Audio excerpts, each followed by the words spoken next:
ברוך הבא לפודקאסט שלנו, שמי מיטל, ויקטוריה חברה שלי פה, תכף תצטרף. אז שמי מיטל, כמו שאמרתי, אני בעלת מותג הנופש תכלת פתרונות נופש בעם. בעשור האחרון אני חיה ונושמת רוח. הפעם אני רוצה לדבר איתכם על משהו קצת שונה ממה שאני מדברת ברשתות, על הצד השני, על הרעיון הזה של לקחת חופש, לעצור הכל ופשוט לצאת לחופשה. תמיד אין כסף, תמיד יש משהו אחר שצריך לעשות, אין ימי חופש. אף פעם זה לא הזמן המתאים, אבל בעצם זה הפוך, תמיד זה המצב המתאים.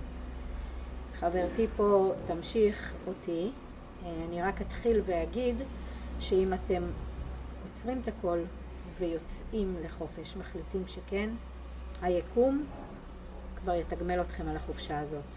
הכסף שלא היה לכם יימצא. אהלן, שמי ויקטוריה, ואני כבר כמעט 30 שנה מתעסקת בכל מה שקשור להתפתחות אישית. בשנה האחרונה אני מתעסקת בכל מה שקשור לייעוד נשמתי, לנשמה, איך אנחנו בעצם תופסים את הנשמה, איך אנחנו חיים במימוש עצמי, איך מוציאים את הייעוד. תוך כדי אני מזהה בהרבה מאוד מקרים שאנחנו פועלים הם בעצם מהישרדות, מחוסר ולא ממילאות. אז זה סליחה לפודקאסט אחר לגמרי. מה שכן, איך זה מתקשר עם כל הנושא של החופשה. חופשה זה עומד במקום האחרון אצלנו. זאת אומרת שאם שילמנו את כל החשבונות, ואם נתנו כל מה שצריך לילדים, וקנינו את כל מה שצריך לבית, אם נשאר משהו, אז אנחנו יוצאים לחופשה.